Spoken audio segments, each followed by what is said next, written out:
Hey guys, welcome to the Bet Out of Debt show. And today we're going to be talking some interesting topics. First off, we have a guest here today, Diontea.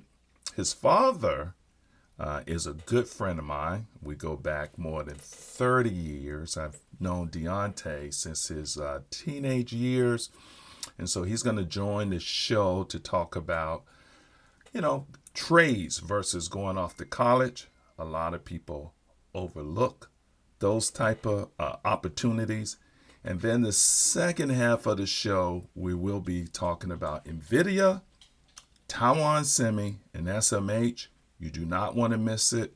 Last week we said it was not a good opportunity to buy. This week, I think things have changed. So let's get started.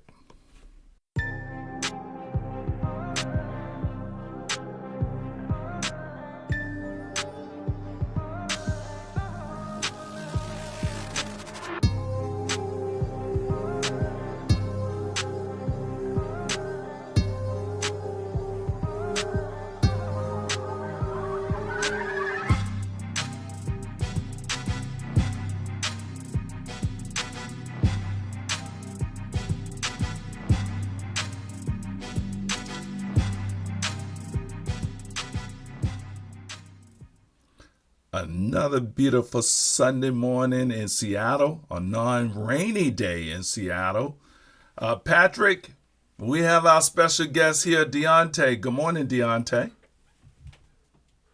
All right, hold on. That volume little thing is going on. Hold on for a second. Good morning, guys. Good morning. All Good right, morning. we can hear Good you morning, now. Deontay.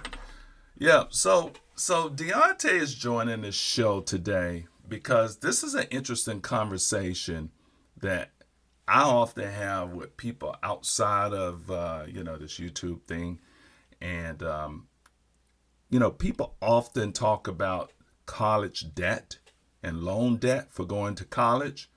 And hmm in my position with the company I work with, I'm a manager, and I often see, kids' resumes and young adults' resumes and stuff. And so I'm kind of familiar with the whole university space. And I know I have nephews and friends who kids have gone to college and gotten degrees outside of engineering, tech and science, outside of, law and medicine, and they have struggled to get positions because their degree may not necessarily match to a particular profession, is more nebulous, so they have a harder time finding a job along the lines of business, sports sciences, biology, things of that nature. So they end up becoming school teachers or work retail or even go and get a trade after college, even though they could have went straight and had a trade from the beginning and saved that money and also not have that loan debt. So Deontay is here today. He is actually in a trade. I remember Deontay. I remember us being in Vancouver together. I remember when you was undecisive on where you wanted to go with your career, and I was kind of pushing you towards college. And then some years later, I hear that you were a plumber, and I know you have been pretty successful because I have seen some of the fruits of your success without going into too much details. I've been on, we know we have Yeah. traveled together around the world, not around the world, but different locations, Panama, Costa Rica, and stuff like that. So I know the stuff that you're about to talk about today on the show is real. So Yeah. so I know that for a fact. So I just wanted to welcome you to the show. Everyone knows Patrick. He's our accountant working for a prestigious accounting firm down in Los Angeles. I'm Troy Johnson. I am an investor. I work for a Fortune 30 company here in Seattle. I'm into engineering. I'm a degree engineer, but been investing in the market for over 30 years. And so, without further ado, Mr. Deontay, can you tell us about yourself, where you're from, and a little bit about you? Yeah. Well, first and foremost, thanks for having me on your show today. My name is Diontea. I am from Seattle. I reside here in Seattle, and I am in a trade, the plumbing industry. So everybody knows that I've been doing it for about, I would say, been doing it for over 8 years, going on 9 years. And I don't know if you ever heard that saying, but everyone is going to need a doctor, a lawyer, and a plumber throughout their lifetime. So um, I decided to do the whole plumbing industry and in the trade. So, so Deontay, first off, what are your thoughts on getting a trade or going into the trade industry versus going to college? Because I know when we had that conversation back and you were trying to figure out what you were going to do and in life as an adult, Yeah. transitioning from a teenager to a young adult, and I was pushing you towards college and you made a different turn. Tell us about that journey and how that went all about for you. Yeah, absolutely. So I did the college. I first saw it's not like I didn't try the college. Obviously, I did the college. I did the community college. Um, did the college thing, and what I found out was, um, I didn't want to accumulate debt for one, but not to accumulate debt for going to school for something I'm indecisive on going for. And so, I worked jobs, normal jobs, Norsems, things of that nature. I did, have a little jobs around, but um, eventually I actually, a real good family friend of mine was like, hey, you should get in trade, learn a trade. And I was like, I don't know if that's for me. I never picked up a tool, and I wasn't really, good with my hands. Well, I didn't know I was good with my hands. And Obviously, life takes its course, and I decided, hey, I'm gonna take a shot. I'm gonna go at it, and I got in the plumbing industry and never looked back. From there, it just progressed, and I was more excited that when you get in the field, it's not the same environment, the same setting every day. When you get up and you go to work, you actually meet different people, and you're constantly learning. Everything. It's not you sit at the desk and like I said, the same setting. Every day is different and unique in its own way. So I got into plumbing, and like I said, from there, that's when it took its course and took off from there. So, what are your thoughts on, getting a trade versus going to college? You obviously went to community college, which is a very smart move. I often recommend people to go to community college for their first 2 years to save a Yeah, lot of money and then transfer to a 4 year. It's the same degree. I hire yeah, those type of kids every year. And a lot of I see in a lot of sectors, I would say different segments of society, um, they those cultures they send their kids to community college, and then they hmm, send their kids like out here to the University of Washington to get that engineering degree. They uh-huh. save a ton of money, and Absolutely, it's the same degree, and we hire them at the same rate. So, right. but you went to community college. You actually got your associate degree, so you could transfer to a 4 year university. You made the choice to go with a trade. What are your thoughts of college versus a trade? Um, with my personal experience, I wish I had gotten to it sooner. Um, to be, quite frank with you,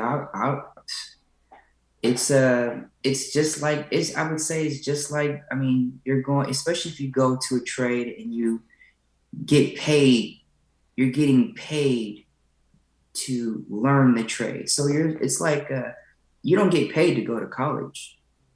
You're Uh, actually doing the paying. yeah, exactly. You're actually going But into that. in Yes, a you are. trade, you're getting paid to learn. It may not be the best. It may not be the best, dollar amount you want to take, but you know, it will get you. Obviously, it's going to get you somewhere where you want to be at. And so, getting paid to learn, that right there, I mean, supersedes paying intuition. So I think that's one of the reasons what trumps that is that if I'm getting paid to learn something, um, that's that right there is, supersedes the fact of paying and get myself into debt for something that I may not want to do, or I'm indecisive on. So that's what I would say. And I think another argument in favor would be Hmm. you're learning a skill that no one can take away from you as Yeah, well, is what I absolutely. hear people say. Like Yeah. once, when we go to college, we learn theory, we learn, we get a piece of paper, but then Yes. once we go on the job, we have to learn whatever job that they teach us once we're there. But when you're in Yeah. a trade, you're actually learning a skill that Yeah. if you can work for someone else or even work for yourself. But Hmm. what are your thoughts on that?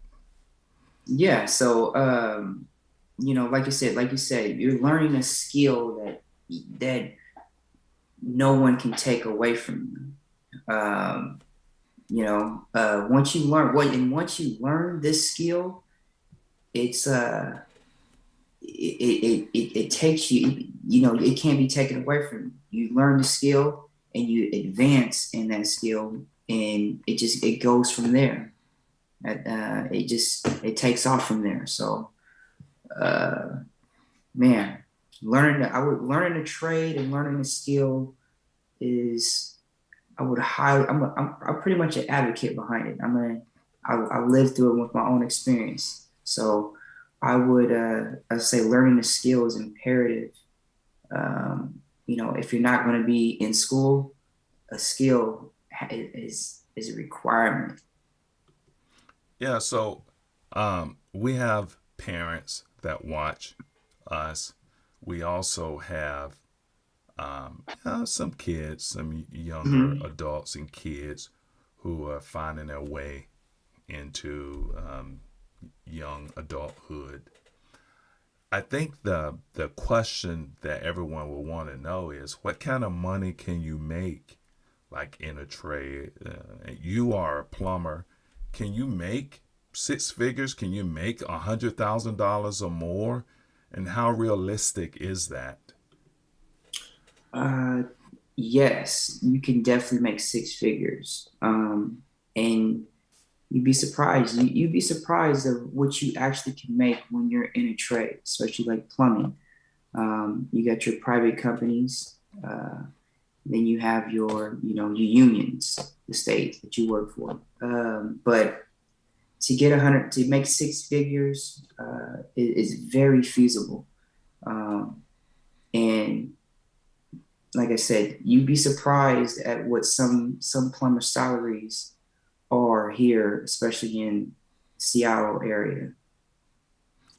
Do you in saying you can make six figures?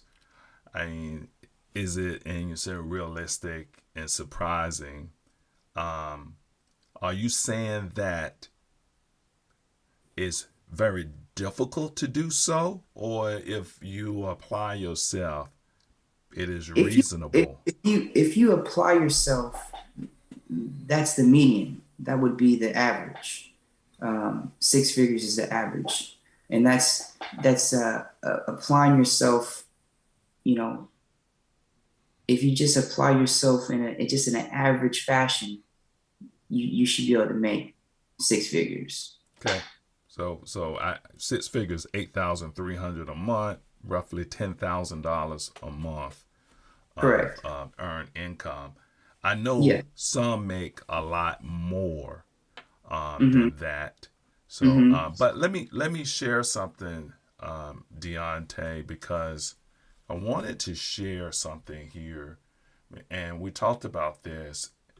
Oftentimes when people talk about what you can make in, Mm-hmm. in a particular profession, Right. engineering, a trade or whatever, they go to this particular website. Let me go to Mm-hmm. this website here. Let me share my screen here. Mm-hmm. Can you guys see that? I can see it. I Okay, see it. you see it. Okay, so a popular website to go to for looking at salaries is Indeed.com. And let me blow this up a bit. Let me see if I can blow this up. Yeah, because cell phones, they make everything very microscopic.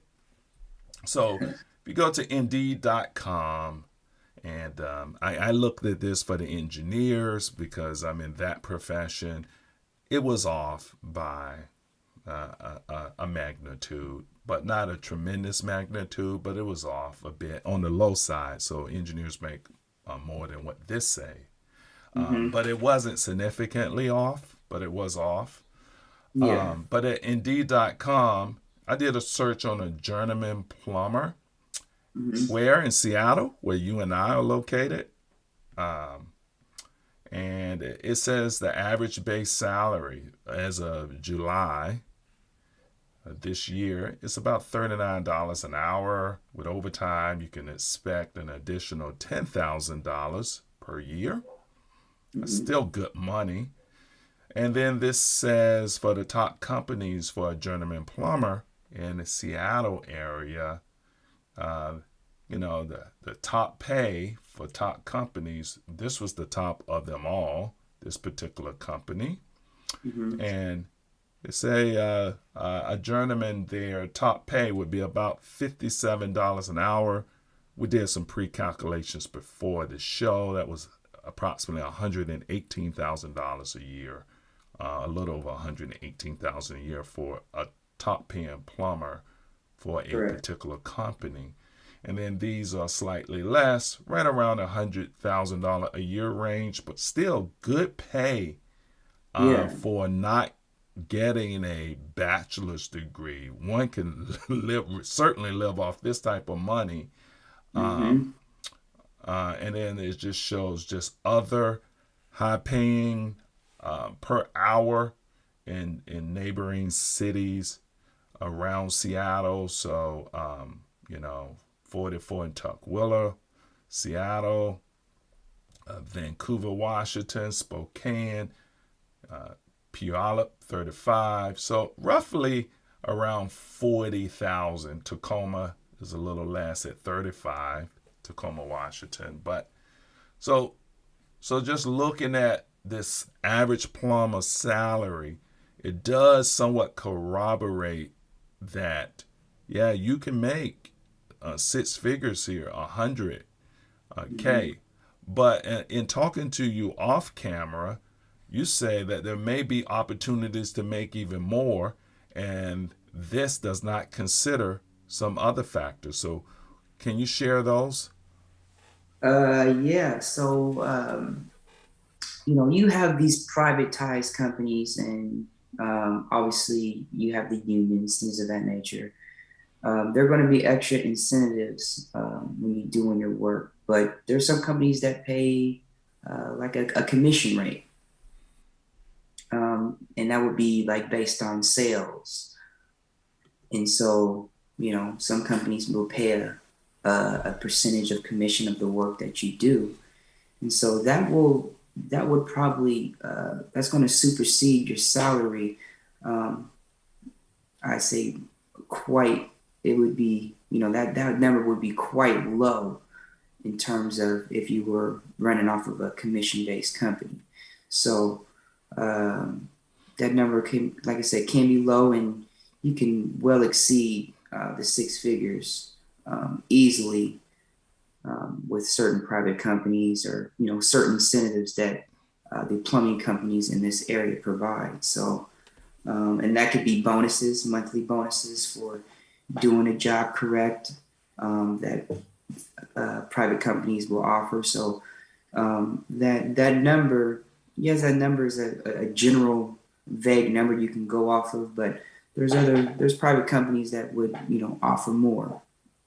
And how many of those are those type of companies the norm, or they are a lower percentage of the plumbing industry? I would say it's a norm, and then you have sign-on bonuses. So to go work for a certain company, they'll give you a sign-on bonus. But I would say it's fairly normal and common in this area. Okay, Patrick, I'm asked Barrage a series of questions. Yeah, I'm sure you have some questions there before I continue. Yes. So Deontay, yeah, thanks for sharing this great information about being practicing in a trade versus going to school and getting a degree. Yeah. Um, for the Seattle area, and I guess in general, hmm would you say how easy is it once you get your associate's degree? Like, is there a lot of competition for jobs? Can one find a start as a plumber fairly easily I would in say this really, environment? really easy. Are there a lot of there must be a lot of job postings then? Yeah, I mean, maybe there should be. Yeah, there should be. But all you have to do is just apply yourself. I think that just comes down to it. Just applying yourself, and you'll find that it's really not hard to get into. And I think that's what it's just over. I think the trades are just really overlooked.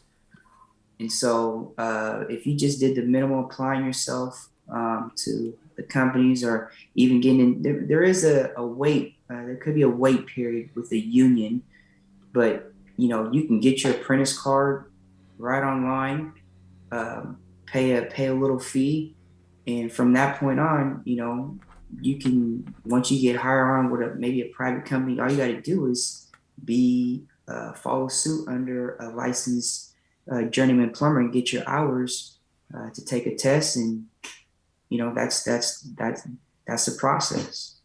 Great. And then so there's probably strong demand for plumbers in Yeah, the current market. yeah, absolutely. Okay. Um, Patrick, were you finished? I was. Yes. Okay, okay. Um, so Deontay, let's talk about the union real quick. Is union off? Is that standard in the plumbing industry? What percentage, based on your experience, are like union jobs versus non-union jobs in the So plumbing? yeah, union. I mean, it's common. Union is they get the banker hours, so they ain't working till midnight. Work doing the late shifts, or doing the on calls where you take the emergency calls, things of that nature. Union, you get your good benefits. You're set. You got set hours. You're showing up to work at 8 a.m. and you're getting off at 5. I mean, it's straightforward. You're doing, and they're pretty much hammering you with all the code requirements. Doing things by code, and yeah. So the union is it's fairly common to answer your question in terms of you know what percentage. It's half and half. So I say as you get older, some people get in there young, but as you get older, a lot of older guys they'll go to the union um, because they don't want to deal with the hustle and bustle of working 10, 12-hour days. They want to have that set time off, but also the benefits. You get your 401ks and you start doing retirement. So Okay. there's pros and cons. Yep. So let's talk about the working conditions, and you're making this money, but certainly there's pros and cons to the job. Mm-hmm. Let's start with the pros first. What does it take to be a super successful plumber? And just share your thoughts on that. What does it take to be a successful plumber? I mean, you just gotta master your craft. That's what it all comes, comes down to. It's just master your craft. It's something that's ever evolving and ever changing. You can't. It's not a stagnant position. What worked 10, 5, 10, 20 years ago, relatively doesn't work. I mean, it does work today, but there's more faster, efficient ways of doing it. So I would say just, master your craft. Whatever you can do to obviously get the job done in the shortest amount of time and be efficient, and not make mistakes, and limit your mistakes, that will take you pretty far. And let's talk about the pitfalls. And if all plumbers were successful in making six figures, then we all would be plumbers, right? So, what are the characteristics of the people who go into plumbing and not successful from your standpoint? It can be what I experience is that it's the hours, the work that you have to put in. Not everyone is built for long hours. Sometimes you work 14, 16, you could work 16-hour days. Or, the fact that, everything, it can be very tedious as well. And, one of the main things is code. When you got to get in that code book, the UPC, the Universal Plumbing Code Book, and that's one of the. I say that's a tough deal too. So getting into it is the hours. It can be very tedious, and most importantly, the code. Yeah. So go ahead, sorry, Patrick. And Diontea, I would imagine that it's probably physically wearing on many people. Yeah. It's quite a physical job. Physical job, yeah, exactly. So, so people might not be cut out for it as they thought. Exactly. Not everyone can has the the physical demand that the job does require. Not everyone is capable or willing to provide that. So that's a huge factor as well. Well, I got a question in the chat here from a good friend, Mr. Tavachi. He's saying, why isn't being a plumber a more desirable career path, in your opinion? And why people overlook it? I think it comes down to the stigma, that you're dealing with pipes, nasty pipes. It's just, people may think it's just a nasty job. Like, excuse my vulgarity, but not everybody don't want to deal with shit. Mm-hmm. So, I would say, I say that's one of the main reasons. It's not a appealing job. When you say plumber, you're like, most people think, it's a nasty job, which it can be, but I would say one of those, I would say that would probably be one of the main reasons. Yeah, and it's just hard work, and it can be a nasty job. Yeah.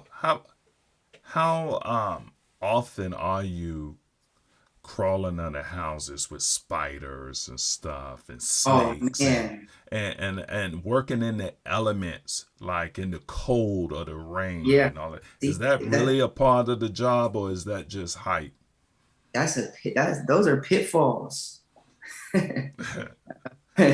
when it's snowing outside, or it's just treacherous downfall rain, being outside, or like you said, being in nasty crawl spaces, where it's like there's some crawl spaces where I was like, you got to get this clean. There's no way I can get down in that crawl space, whether it's infested with spiders, rats, or uh,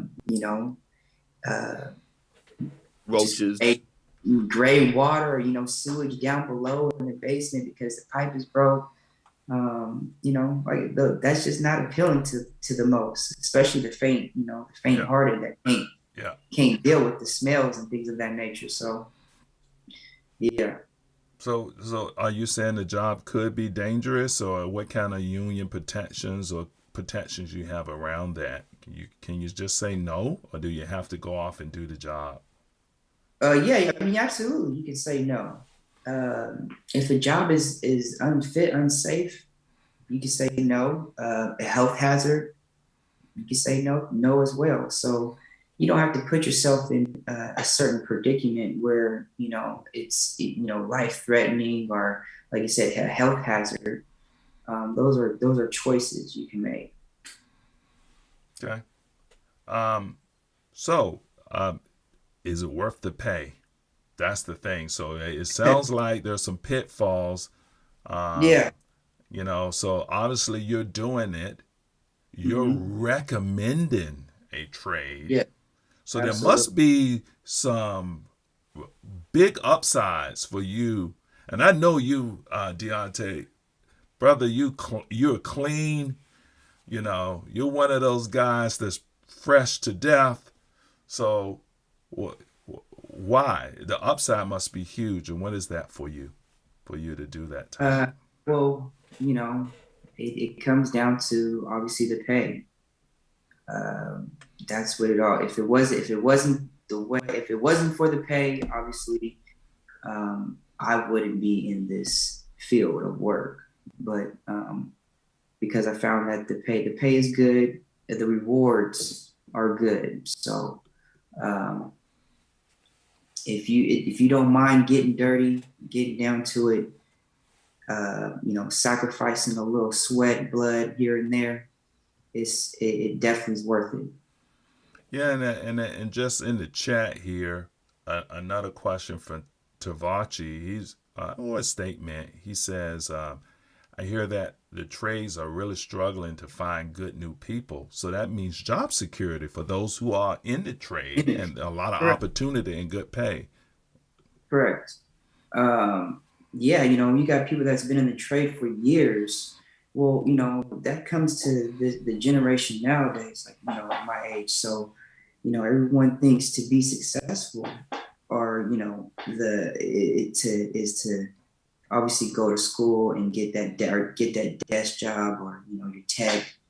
And so uh, there's so much competition in those field of work that they're forgetting about the trades. The trade, not a lot of people are going into trades, especially brothers. And so yeah, it's not like it's not, we don't have a lot of competition when it comes to trades. Oh, that's good. That is good job security. Yeah. Um, let me say this. Let me ask this. Now Mhm. that you've gone down that lane, and it was a question I had on my mind, you being a Black American, um, and how is that feel for Black Americans, and what's the environment for a Black guy as a plumber and being in that space? So, for most minorities like myself, and being a brother, there's not many of us in the actual field. So when we do see each other out there, we just, it's like all respect, like, ah, man, we know the struggle, the sacrifice we definitely did to get there. And I try to outreach and to everyone, to get in the trade. If you ain't doing nothing, get in the trade. But the setting is, we're definitely outnumbered, and it's different. I would say it is different. There's some difficulties. You got your, and yeah, it's the setting is it's different. It's a definitely different setting. Okay, I think I'm gonna tread lightly on the different. Yeah. I could say similar with the industry I'm in too. So, Yeah. um, so I think we have some people with questions in the chat, but I want to go with another question here. Mhm. Is it really difficult to learn the job to be like a plumber? And you It, said you have initially started, you had no skills. How difficult was it to learn the trade? And now that you're in, how much upkeep do you have to keep, yeah. improving your It, skills? it's you gotta be. I mean, for one, you gotta be driven. You can't just go in here and it's not. It definitely is not easy. No road, no path to success is definitely easy. But you have to be you have to be willing to be able to be taught. You want to be able to it's like you learn when you're learning, especially on the job. You gotta be very observative, but you have to get in the book and learn the codes. And so it can be difficult for some that especially if their hand, like I never really was the guy with tools, and I wasn't really mechanically inclined, I would say, throughout my early years. But as I put my time in, like anything else, it only takes 10,000 hours to master something. So if you continuously do something over and over and over again, with obviously the ambition and the drive to succeed in whatever it is that you're doing, then obviously, you will be successful at it. So I would say you just got to have the drive, the ambition, and, can't quit. Don't give up. Gotcha. Patrick, do you have something else? Um, no, I think that's true for pretty much any industry. Trying to get into it and staying in it. You just have to Yeah. keep your mind to it and keep your eyes on the prize. That's it. Yeah. What message would you want to send to young adults that doesn't necessarily know what they want to major in college or know what they want to do with their career? Because I remember you being in that position and Yeah. you're obviously doing a tough job, but it's a high paying job.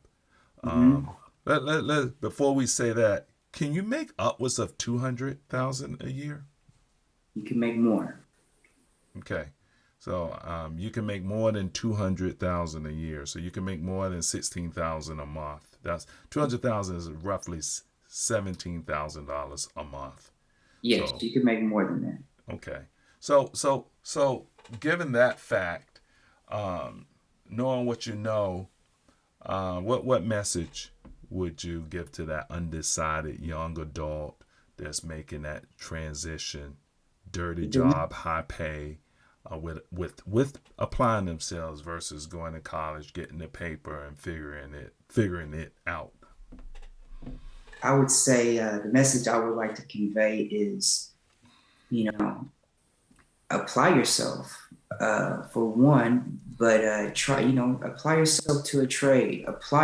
You don't know what it is that you want. If you don't know what it is that you want to do in life, the minimum thing you can at least do is apply yourself and try a trade. And I think if more people just actually went out and try and just applied yourself and try and actually try the trade, then I think the numbers would be a lot different. And um, I think that you would, if the trade doesn't work, then you can always revert back to school, Or get but another trade. or get to another trade. Yeah, Exactly. yeah. So And you said there's not a lot of Black Americans out there in the trades. I know blacks go to college a bit, but you're saying there's not a lot of Black Americans in the trade, surprisingly. Nah, not there's not too many of us. I mean, they're definitely out there, but it's not a lot of us out there. I have a question from Mr. Hugh Barrington. He said, are there apprenticeship opportunities out there Yeah, for like plumbing, and what would they be? yes, absolutely. So the What were your apprenticeship is that's easy. All you got to do, a lot of these private, especially privatized companies that are out here in the Seattle area, it's on-job training. You become apprentice the day you get hired on, and you follow somebody that has a license, and you just accumulate your hours. At the end of the day, it's all about hours. Once you accumulate a certain amount of hours, you go to ahead and take that state test. So to be apprentice is real. It's an easy process. It's not difficult. There's nothing that you have to. It's real easy.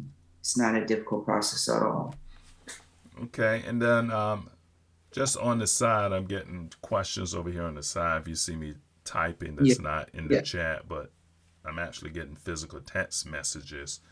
Um, a question is, what is the typical day like in the life of a plumber?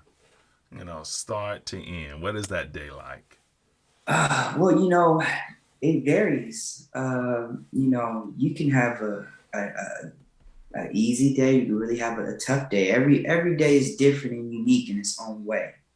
One day, like you said, you could be in a crawl space for 8 hours, or another day you can be outside digging a 10-foot hole to get a house back in service, or you can be inside a commercial building.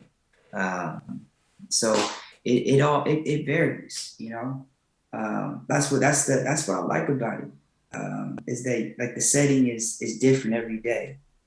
For me, at least, the setting is different every day, and you know, for me, it's helping others get back. At the end of the day, I'm providing a service, and I'm helping others. So, for instance, your house is completely flooded and backed up. I'm the guy that come there to save the day, get you back flowing, something like that. So it varies. Every day is different and unique. Okay. Um, yeah, we talked about some of the benefits and stuff earlier. Do they have 401? I'm getting hit like with 401k and stuff like that. Yeah, Do they yeah. have There's all of those type of benefits? of course, there's certain companies that's going to provide 401ks, match your, that match. So yeah, they definitely have, uh, you know, the benefits are definitely there. Let's see. How difficult um as far as the apprenticeship route, how difficult is it to find those apprenticeships? Um, where will you go in particular to get those?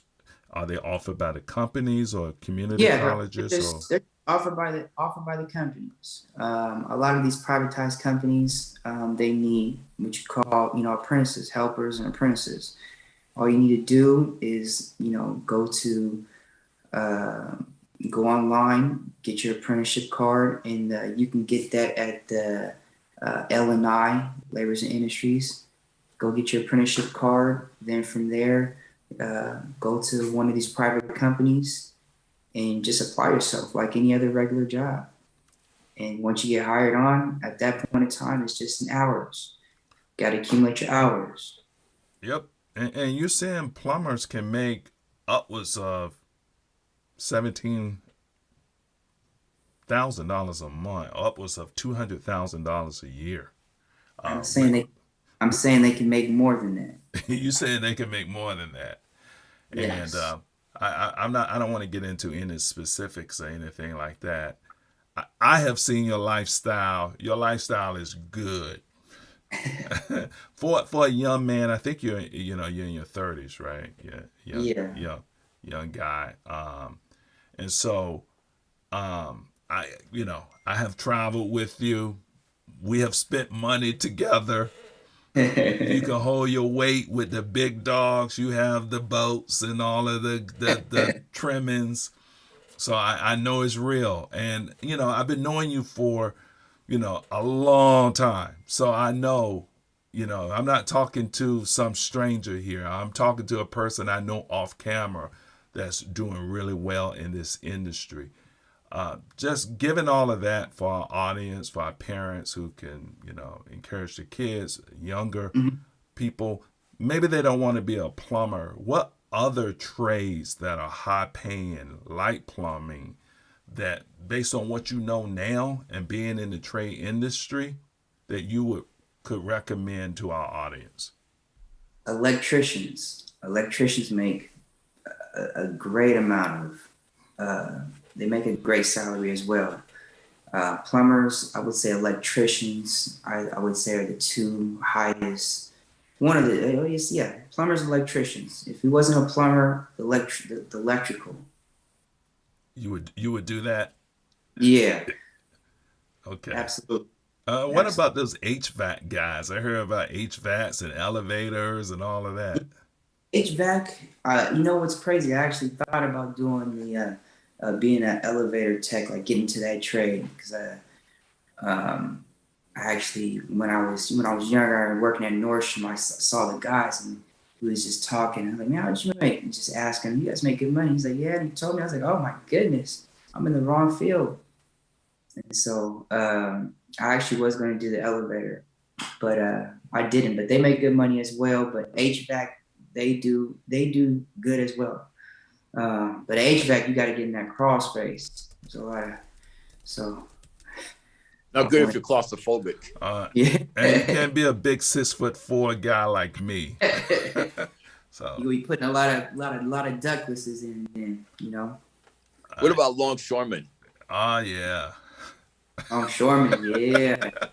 I know about that trade, a Yeah. longshoreman trade. Yeah, One right there. his dad is killing the game, and another trade, longshoreman, just Yeah. killing it, hmm making a heck of a lot more money than a lot of degree people. I mean, Yeah. I know because again, off camera, we all travel together.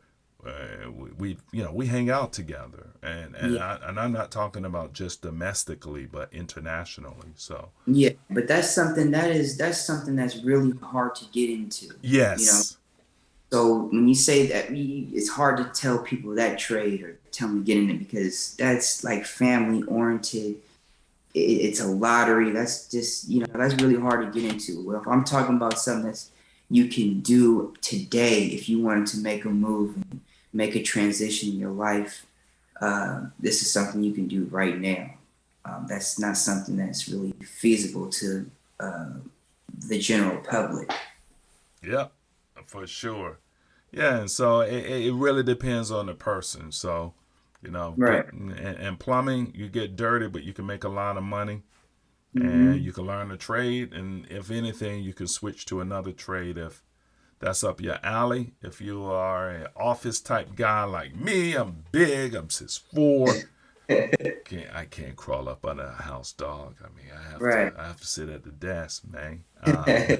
But I'm an engineer. I'm a degreed engineer, and Yeah, my profession requires that 4-year degree, and it just exactly. kind of makes sense. So, but Yeah, certainly not everyone is that college person, and some people, there's a lot of good trades out there. Is the point. So, exactly. Once you learn a skill, it can't be taken away from you. yes, for sure.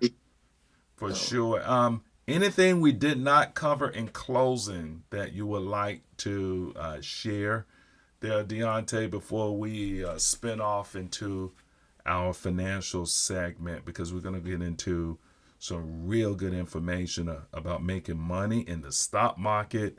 Patrick has some stuff to share. We have some entry points on Nvidia, among others. So, anything that we did not cover that you would like to share? I think we covered most of the aspects of everything, the general aspects of everything. in terms of the trade and plumbing. Is if you want it, just go get it. That's at the end of the day. If you really want something, you just gotta go get it. So Yeah, for sure. That's what Uh, Will Smith said in Pursuit of Happiness. If you just want something, go get it. yeah, for that's sure. And I got a text on the side here from Mr. Hugh Barrington, and hmm he's actually a colleague of mine at the company I work for. And he okay. was saying that Tuskegee Institute, which is the university I graduated from, was Uh-huh. founded on an apprenticeship foundation. So Booker T. Washington, just refreshing my memory, started Yeah. Tuskegee University all on trades. And, it's surprising that more black Americans are not in the trade industry where that's where our bread and butter used to be back in the day. That was our butter. And Yeah. and now, I mean, you're saying there's less there. So, Yeah. yeah. So, all right, there, Mr. Diontea. I got Mr. Dawson in the chat hitting us up. And I think Mr. Dawson is, I think he has his opinions on the whole trade industry. But for Uh-huh. those who share in the chat, I like to put up their comments to be balanced. So thank you, Mr. Dawson, for sharing your comments. All right. So let's transition now. So, Mr. Diontea, I know off camera you were talking about getting on that boat. Yeah. I'm gonna go nice day. I got a day off, so I gotta, Yeah, cap man. Gonna do everything the I can on my days off. yeah, and your father sent me pictures of it. It's nice. So that's a nice boat you have there. So you're welcome to stick around a little bit, or you can cut out. But I'm certainly very happy and feel very fortunate that you thought enough of us to come on the show and share with our audience, our parents, our young adults on the trade industry and give them something to consider. So thank you again for joining. And Absolutely. I appreciate y'all. Appreciate you for having me on here to, obviously share this knowledge and share my experience with it. So absolutely, I appreciate it. all right, super duper. Thank you. So, Patrick, let's spin off Yes. into what we normally do. And we're Mm-hmm. talking the stock market and Nvidia and SMH and Taiwan Semi. And last week we were talking the bull case, which means we are a proponent for buying, and Nvidia, and we said don't buy, do not buy right now because the stock is inflated. But guess what has happened over the past week? The whole semiconductor space, which we are big long term on for the future, we believe if you invest in the semiconductor space, you're set to make a lot of money, double, triple, whatever, over a period of time. So that's where Patrick and I are focused.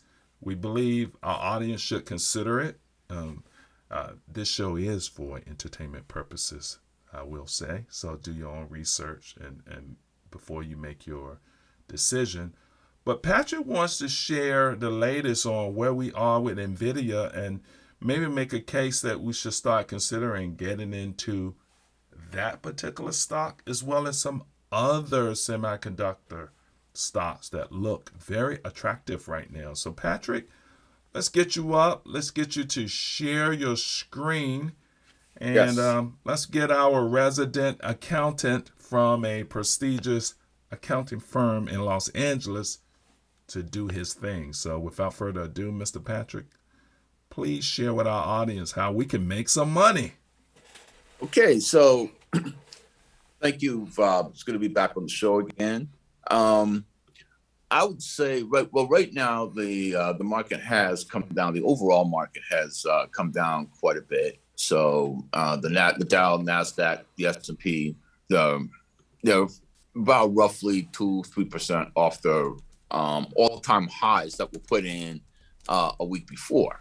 So it's no surprise that a lot of semiconductor stocks, tech stocks, stocks in general are down.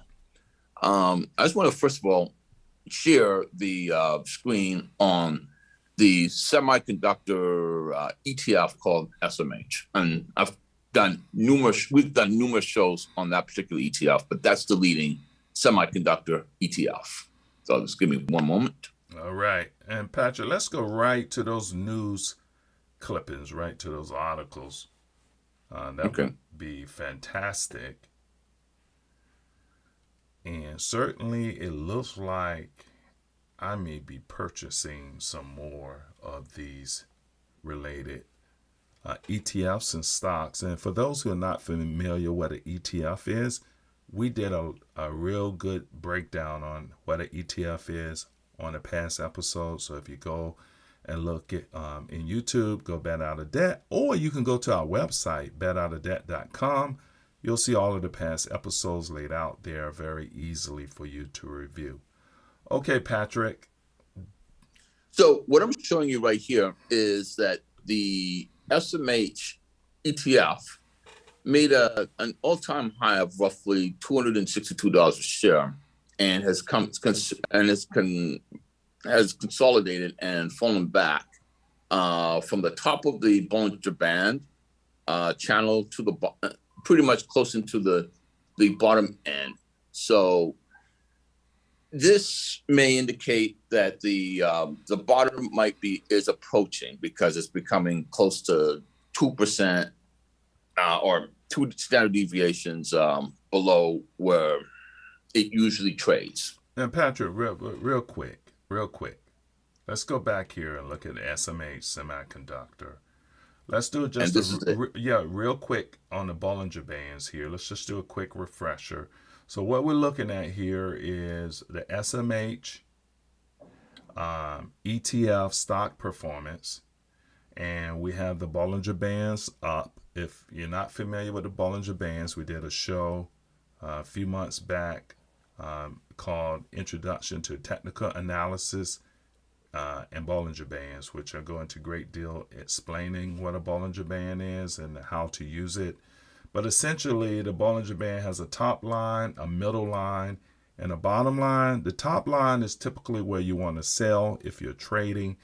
The bottom line in the Bollinger Band is where you want to buy. That means the stock has pulled back, so you should wait until a stock pulled back to the bottom.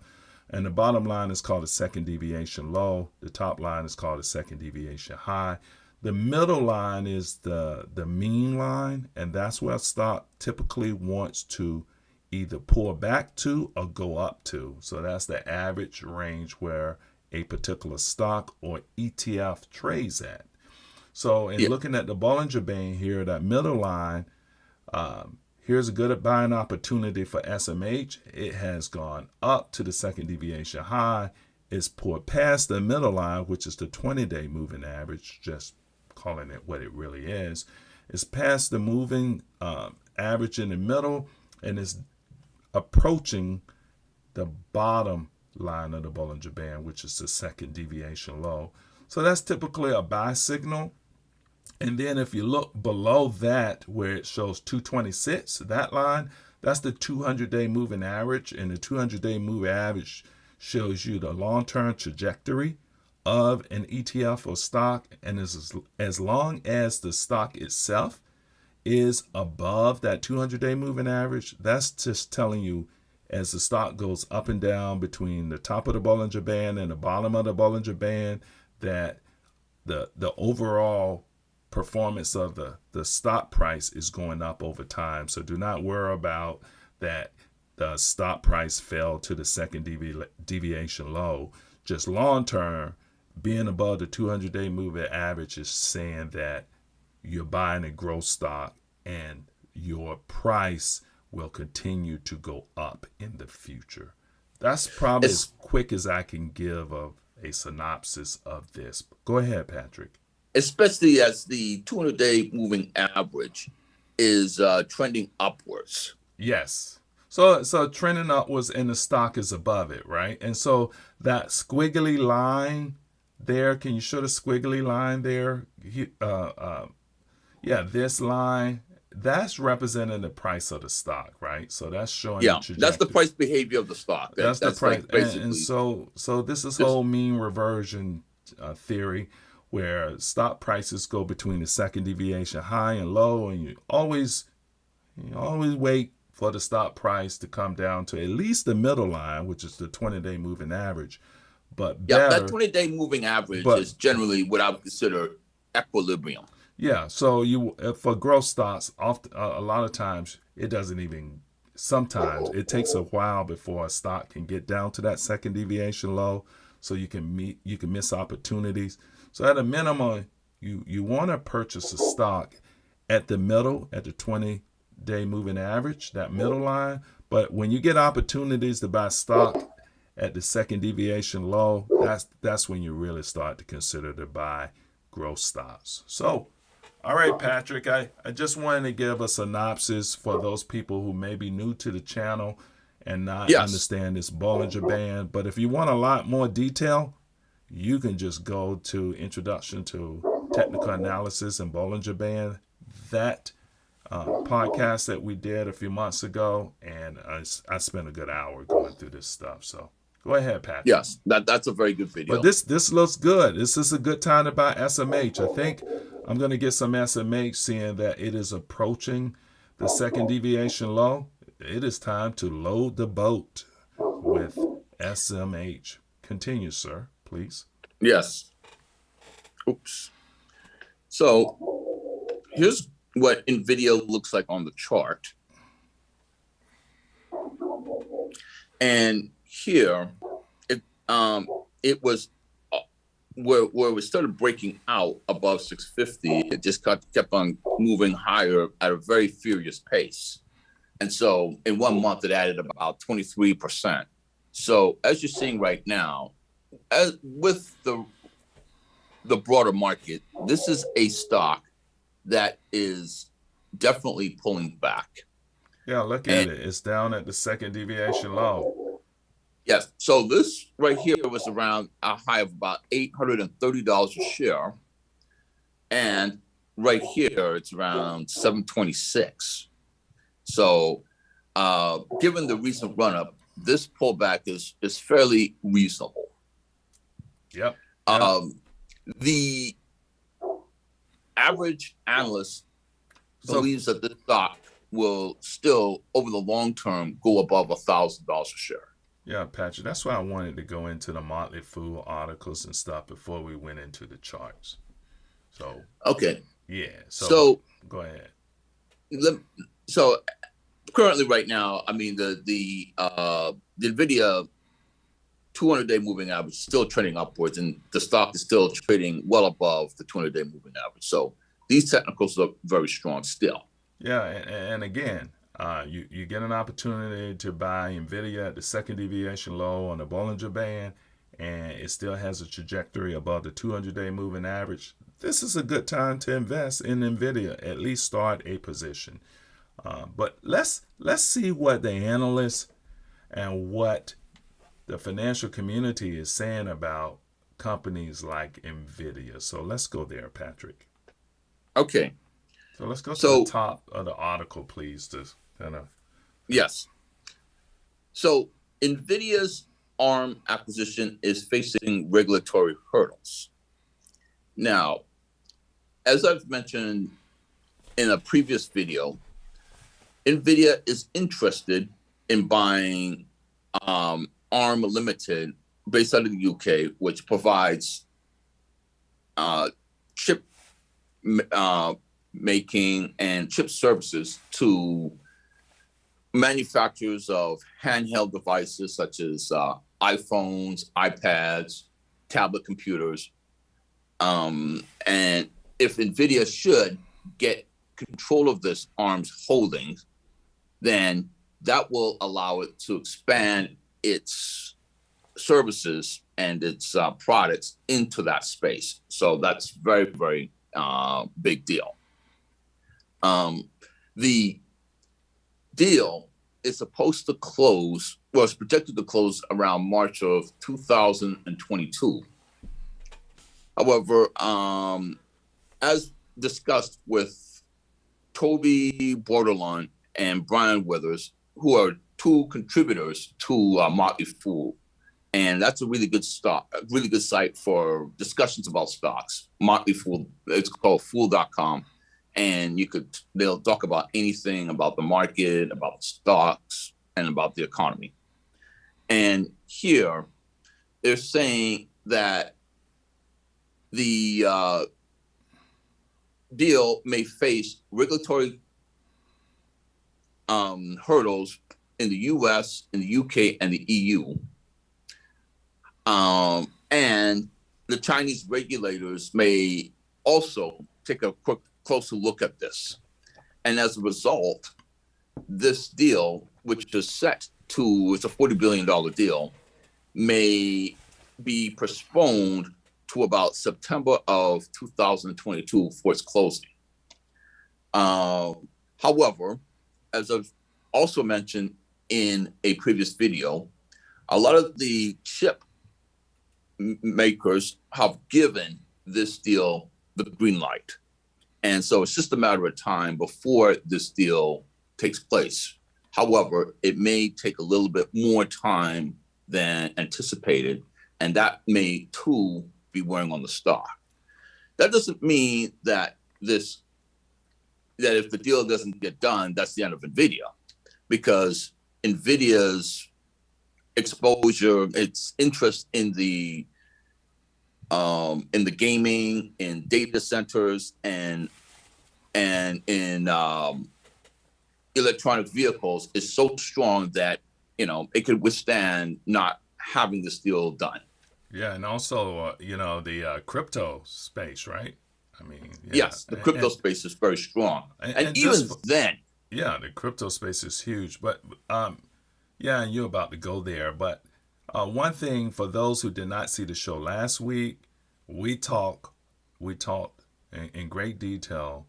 It was either last week or the week before, why this arms holding, Nvidia buying arms holdings is such a big deal. And in Nvidia buying arms holding, Nvidia is going to take over the game as far as being having IP over the semiconductor industry, because arms holdings is really big in the mobile cell phone space as well as other small consumer electronics. And so that technology and intellectual property that arms holding licenses to all of these different companies is just they have a corner on that market, and Nvidia is in the process of buying arms holding, so Nvidia will really control the semiconductor space, including mobile. So that's why this is such a big deal. And with hurdles being talked about last week with the stock, it really put pressure on the price of the stock. So the stock fell some $100 a share in the past week. So it's a really big thing. If you're interested in that, look at the show from last week. We provide some evidence and go into details why arms holding is such a big deal for Nvidia. But okay, Patrick. Yeah. I just wanted to add that.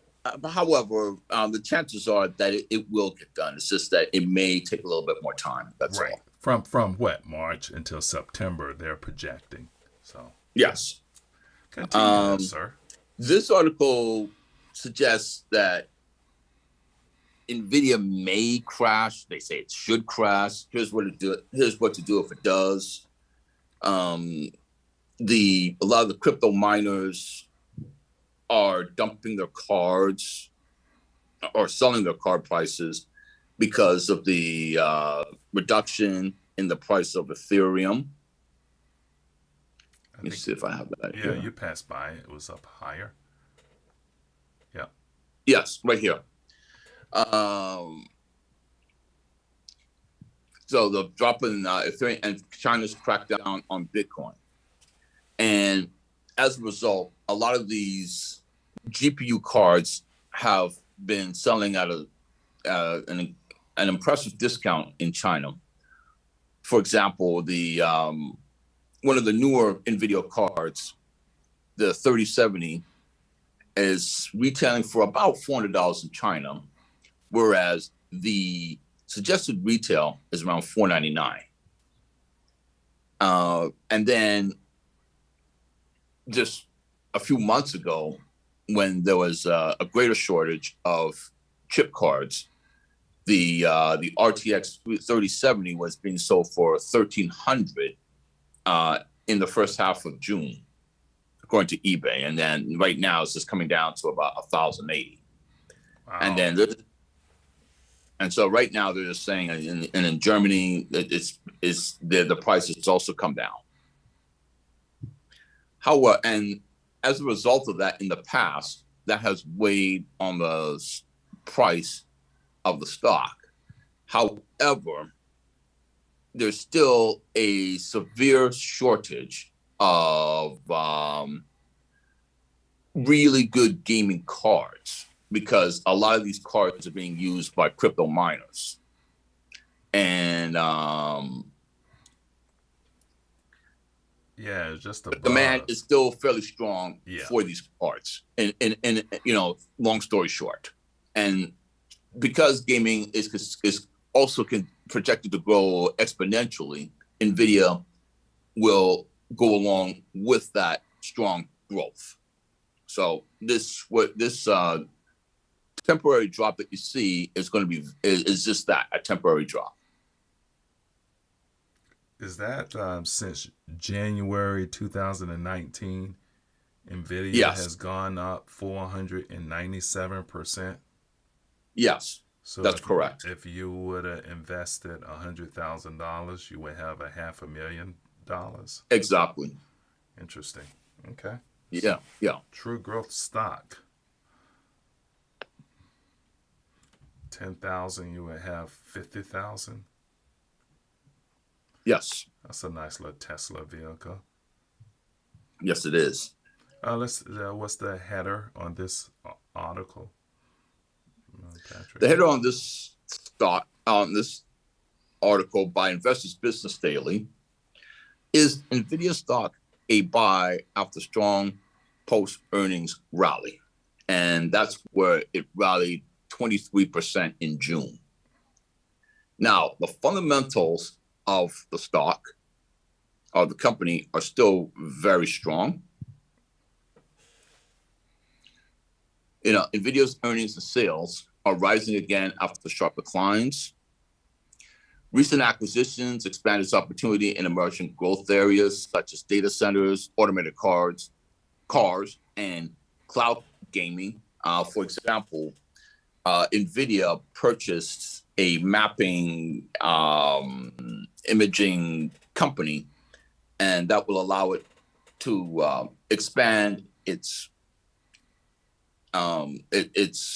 services and products into the EV space, the automated cars and electronic car vehicle spaces. However, this article from Investors Business Daily thinks that the stock is still a little bit high, and I guess one should wait. Maybe I'm thinking around 680 would be a good price to jump in. Gotcha. Because that's where support would be around here. Well, just below here is around, support's around 720. If it breaks down here, it might be around 650, 660. Might be a good time to start buying the stock. So, being that it's at the second deviation low now, if that analyst is wrong, one could put a little money to work here. But some of the guys out there in financial land is saying it should pull back even further. As we know, they're sometimes correct. They are sometimes incorrect, these financial analysts and reporters.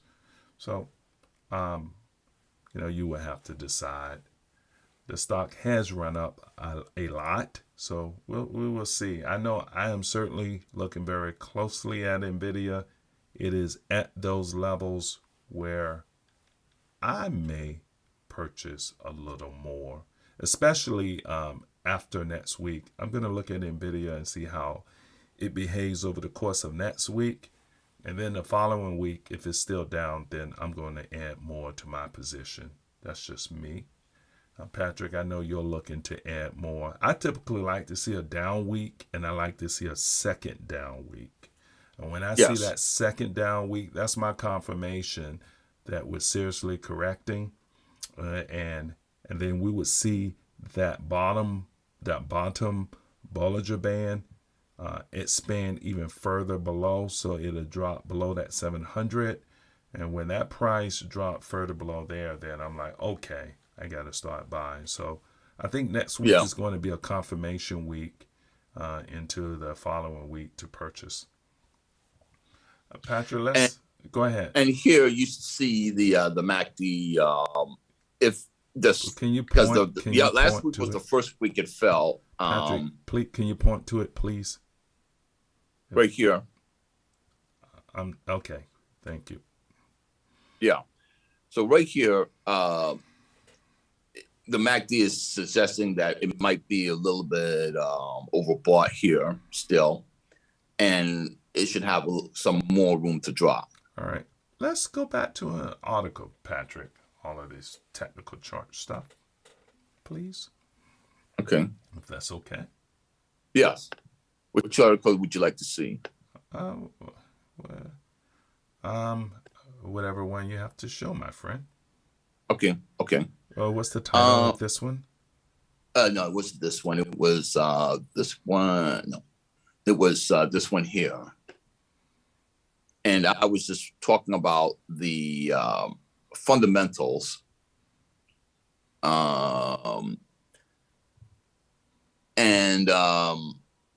Here, Investors Business Daily gave it an EPS rating of 97 out of 100. So that's very, very strong.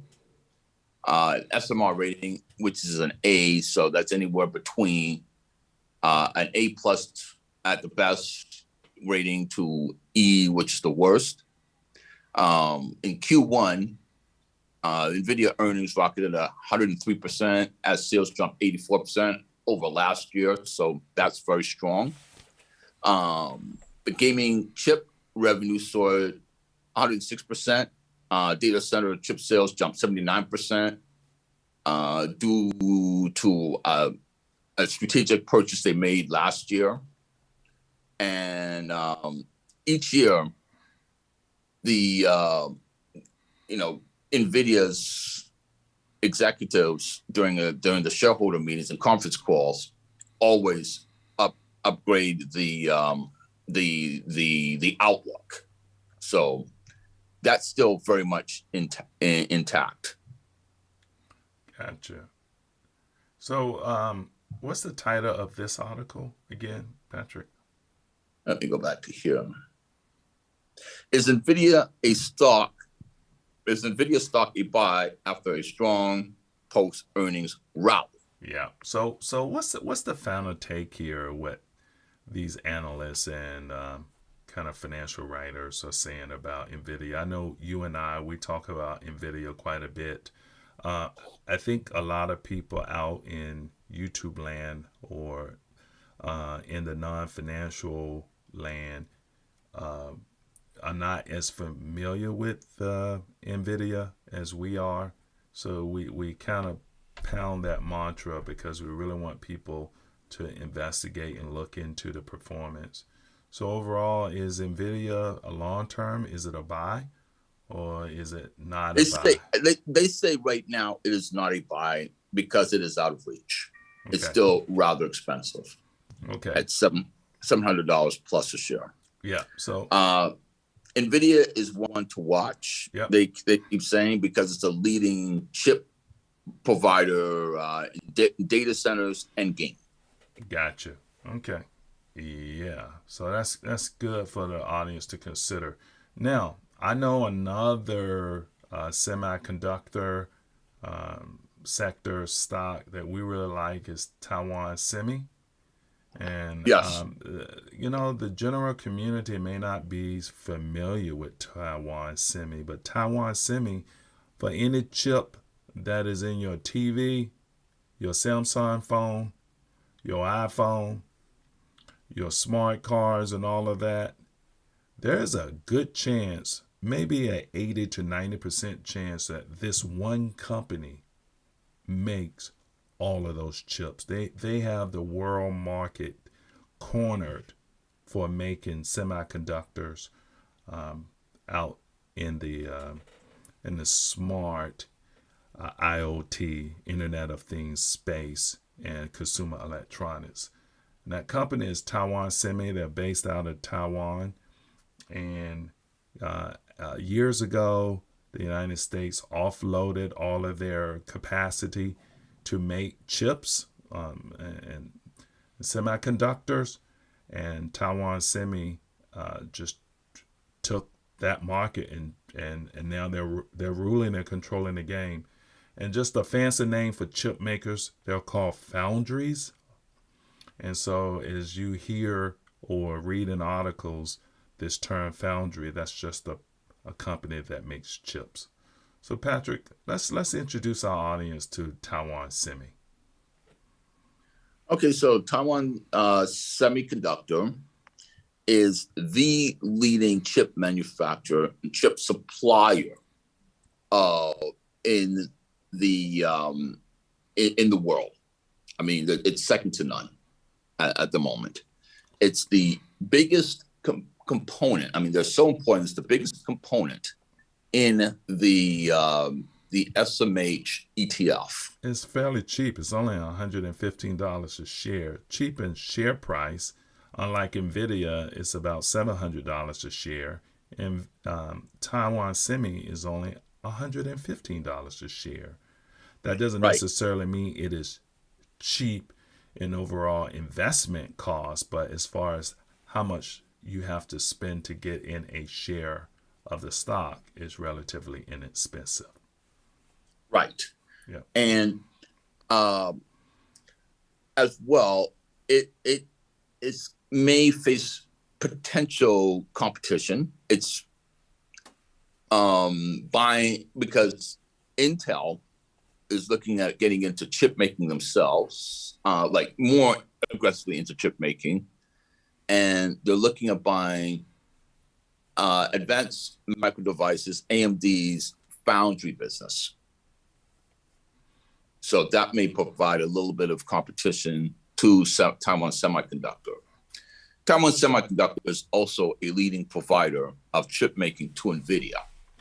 So with that increased competition, directly that might not affect Nvidia. However, it may provide just a little bit more uncertainty, and that's another reason why Nvidia stock is down some. What is Taiwan Semi 5-year performance? Let's say if I had put $10,000 in Taiwan Semi maybe 5 years ago, which would be 2016. Okay, so right about here is about $25 a share. Yeah, can you click on 5-year? Just click on the 5-year chart up there, and come over. Yep. If you don't mind, Patrick. There's the 5 there you year. Go. So it's right here. It's below. Like right now, it looks to be about $25-$30 a share. And right at the top here, it's about roughly $135 a share before pulling back to $115. Yeah. So if you had 25, let's just say you had about $10,000 back then in 2016, you should have approximately maybe $120,000 a share. 120,000. No, that's at 10,000, right? Yeah.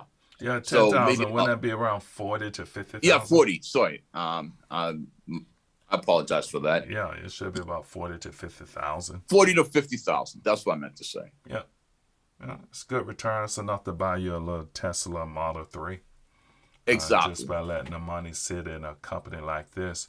And you know, as we talked about many times, I do not like to pay for stuff out of my earned income. I like for my money to pay for stuff. This would be a good example where you put $10,000 away in a Taiwan semi and let that appreciation over a 5-year period, and then you don't sell the stock completely, but you take out enough of the profits, the profit of $40,000, leave your original basis 10,000 in, but take 40 out, and you can buy you that car, and then you can let that $10,000 work for you another 5 years. But it requires a little planning and a little discipline. But that's kind of a good way to, build wealth without spending your earned income and allowing your earned income to work for you. Earned income meaning income you make from a job, because most of us, including I, have a job. But go ahead, Yes. Patrick. So anyways, right here, I'm noticing that it's in a consolidation pattern right here. And the MACD looks like it's gonna, the two lines here, if I may see if I can blow that up. The two lines here looks like they're converging here. So it could be a possible breakout again back above 125. One to watch. Yep, and I actually invested in this stock this week. Was it? No, this is not the one I invested in. My apologies. This is one I'm looking at investing in. So we really wanted to introduce Taiwan Semi. We will be talking about it a little more. Hey, Patrick, can you go to barchart.com and let's just go into the ETF before we wrap up the show today. We went a little long today. It was, let's look at SMH, the ETF, the semiconductor ETF. Let's go look at the constituents. We did this on a past show, but let's look at everything that makes up. Click on constituents under company. Go down to company, Patrick, and then go down to the constituents. There you go. Yep. Click on it. So just looking at what makes up the SMH ETF. So when you buy SMH, you are buying all of these great companies that we're talking about here. So you're buying Taiwan Semi. You are buying Nvidia. Oh, here's another company I really love. ASML. They have the world sold up on the machines to build chips.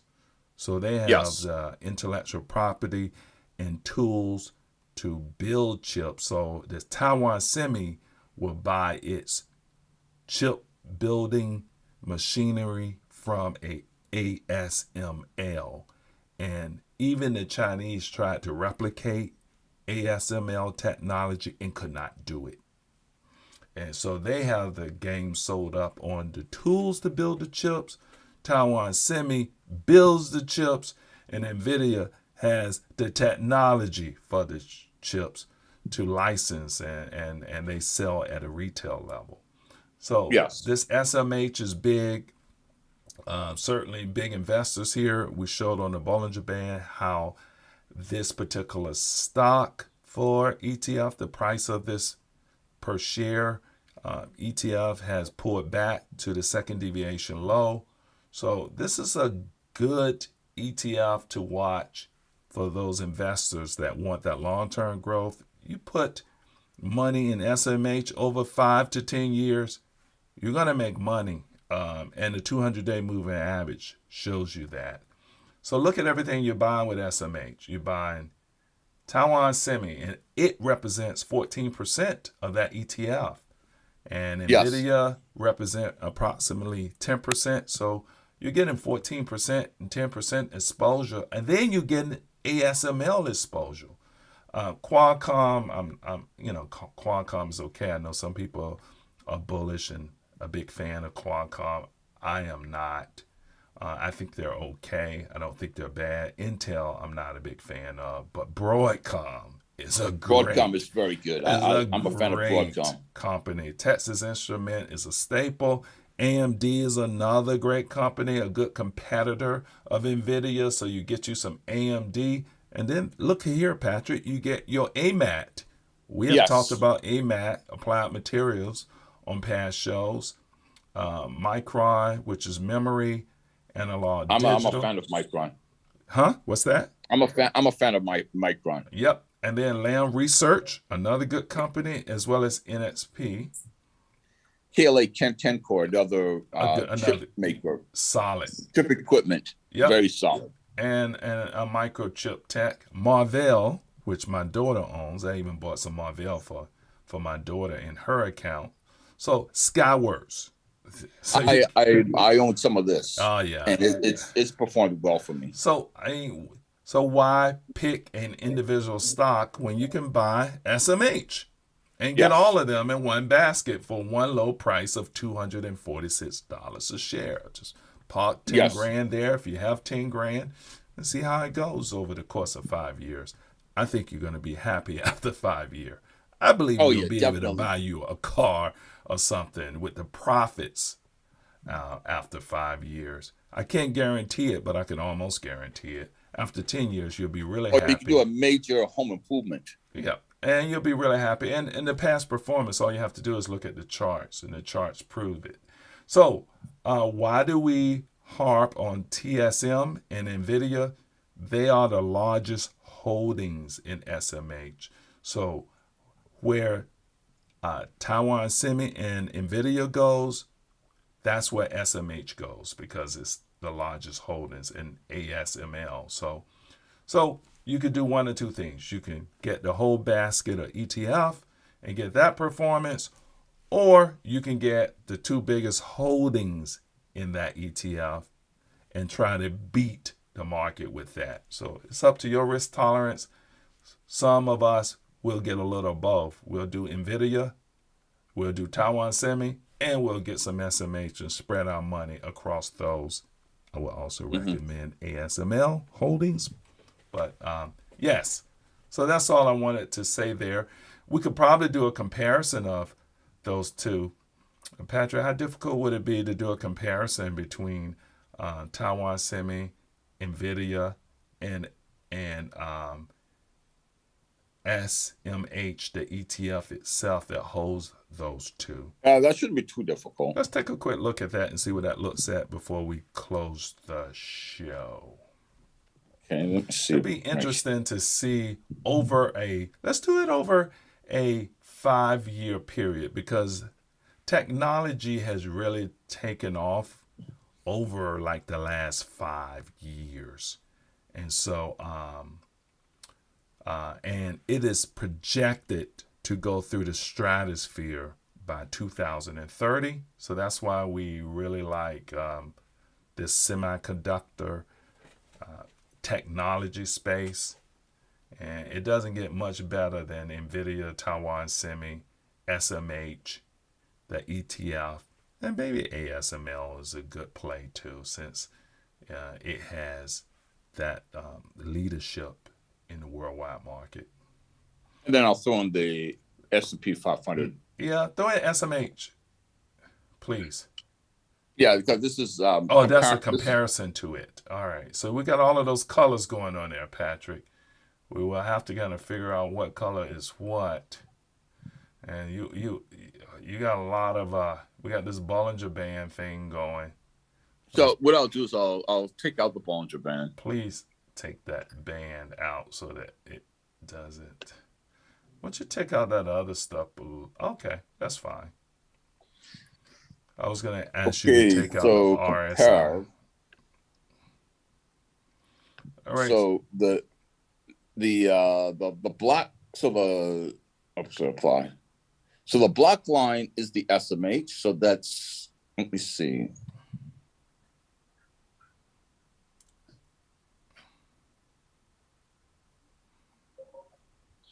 Let me see if I can do it on a percentage basis. Oh, Yep. okay, yeah. Yep. Yeah, percentage. See what the growth is like. Perfect. That gives on a percentage scale. And then let's get rid of the 200 day that's in the middle Okay. between. All right. So just so Yeah, go studies. study and just get rid of the 200-day moving average. Get rid of the volume, all of that stuff, so we can just see a clean screen. Pretty good. Could you get rid of the RSI and all of that stuff too, please? Whoa, yes, sir. Yeah, just get rid of that stuff, Patrick. Yeah. Let's have a clean screen, and we'll wrap up with this. So there we go. There's the performance. So let me go to compare. Okay, so that performance doesn't look as juicy as I thought it would look, Patrick. It's only up 40. That says only 41%. So is that in comparison to each other or the S&P 500? I'm missing something there.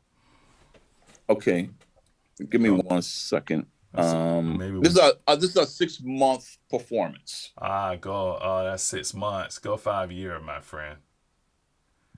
Like, wow, something looked weird there. There we go. Now that looks like what we're looking for. So let's do a comparison over the last 5 year and kind of look at what we're looking at. So right now, Nvidia looks like it's up by 11-fold. So 11.5%. So 1,100%. Nvidia is up. Invested 10,000, you would have $110,000. You'd have 114,000 and change. Yeah, 114. If you invested over a 5-year period. So 10,000 have you 114 over 5 year in Nvidia. So yes. All right, let's go Taiwan Semi, that color, since that's next. Okay, so that would be roughly 290% over the last 5 years. Okay. Yes. ASML is at 527. Yeah, ASML. That's the sleeper. So 10,000 would get you 52,000, almost 53,000. Mm-hmm. And the S&P 500, which is this green line here, yeah, that would get you an extra 9,700 if you invested 10,000, because it's up 97%. So if you invested 10,000, you'll have 19,000. You'd have 19,000. You have $19,000. Your account would be 19. Where if you invested 10,000 in Nvidia, your account would be 114,000. That's a huge difference, huh? Yes, big difference. What about SMH itself? What is the overall performance for SMH that's holding this basket? What would that performance be? Okay, so it's 284%. So yeah, so $10,000 would get you an extra 284,000. So next, $28,400. Approximately an extra $28,400 you would have. Right. So then that's why we pick the individual stock. So we go in the sector, we find what are the biggest holdings in that sector, do a 5-year comparison, and then you can pick for yourself which one would you invest in. You can invest more safely in like an ETF that holds a basket of all of those, like SMH, or you could pick one or two of the top holdings like Nvidia that we keep talking about, as well as Taiwan Semi or ASML, which now looks very attractive, and beat the ETF performance, and also beat the S&P 500, which is roughly 100%. So yeah, and the S&P 500 is a good way to invest. What's that? The S&P 500 is a good way to invest if you just wanted to throw, have a good part of your holdings in an S&P 500 ETF. Yeah, sure. You cannot go wrong with that. All right, super. Let's stop sharing, Patrick. It's been a long time without so we've been kind of Okay. separated here. So let's see if we can get you back.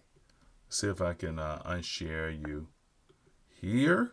And I think I have you back, Patrick. I Yes. see you. I don't see myself, but I certainly see you. And so, but in any event, um, let's see here. Are you still sharing, Patrick? It shouldn't be Okay. because right now it says share content then that's turned on green on Yeah. the on Zoom. All right. So I am. Let me see here. I think I'm off camera, but that's fine. It's been a long time. So that's it for our show today. What a long one, Patrick. We went like an hour and some odd minutes. We went a long time on this show, but good information. Certainly, we will follow up next week with a Bet Out of Debt show. And so I'll pull myself in here, and so that you can see me, Patrick. I am Yes. not in that shot. This electronics. I think we were on the show so long that our electronics is saying enough. But Yes. so Mine too. yeah, let's I wrap it up. running So low. that's the end of the Bet Out of Debt show for today. Hopefully you got some good information. Hopefully that trade versus college segment was entertaining and worth sharing with friends and family. I And found that very informative. and the youngsters that were watching, you can always reach out. I can get you in contact with Diontea. And if you like that content, let me know. And we could provide similar type of content in the future. This is the Bet Out of Debt show. When you place a trade, it's called placing a bet. And hopefully it's a winner one that would keep you out of debt. And as always, keep investing, and we will see you next week. Goodbye.